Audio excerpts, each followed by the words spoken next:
grâce à nos partenaires, qu'on a une relation de confiance avec eux, on va avoir un retour client, on va avoir l'analyse de l'ensemble des différentes études de cas qui ont été réalisées. On peut en avoir des choses tout à fait variées, que ce soit dans le domaine bancaire, que ce soit un vendeur de peinture, que ce soit une société d'assurance qui veut faire de l'assistance en temps réel, assistance véhicule. Donc on a énormément de domaines d'application différents, donc on a quand même une bonne remontée des études de cas, une bonne remontée des études clients.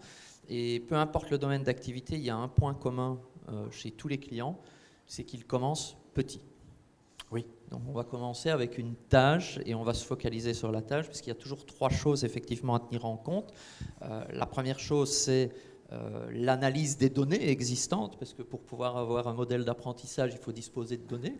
Donc dans les centres de contact, en général, il y a énormément de données, mais c'est des données qu'il va falloir traiter, qu'il va falloir analyser. Donc il faut commencer petit pour ne pas être submergé aussi par le niveau de données qu'on a. La deuxième chose, c'est qu'un robot, que ce soit au niveau vocal ou au niveau texte, de toute façon, le client, lorsqu'il appelle et qu'il tombe sur un robot au lieu d'un agent, il s'attend à de l'empathie.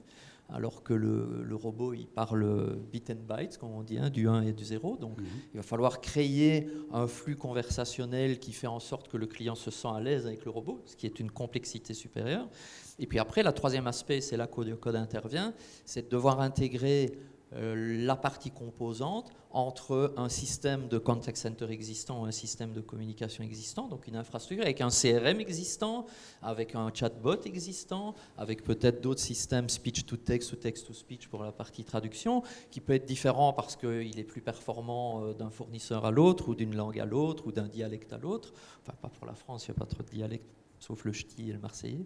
Mais voilà, donc c'est cette intégration technologique qui est importante. Donc ces 3 composants-là font parfois peur à beaucoup de sociétés. C'est pour ça que je pense que le point commun, c'est de commencer par une étude de cas qui a de la valeur pour vous, et puis d'évoluer progressivement vers d'autres études de cas, donc d'étendre son expérience de plus en plus pour automatiser plus de processus.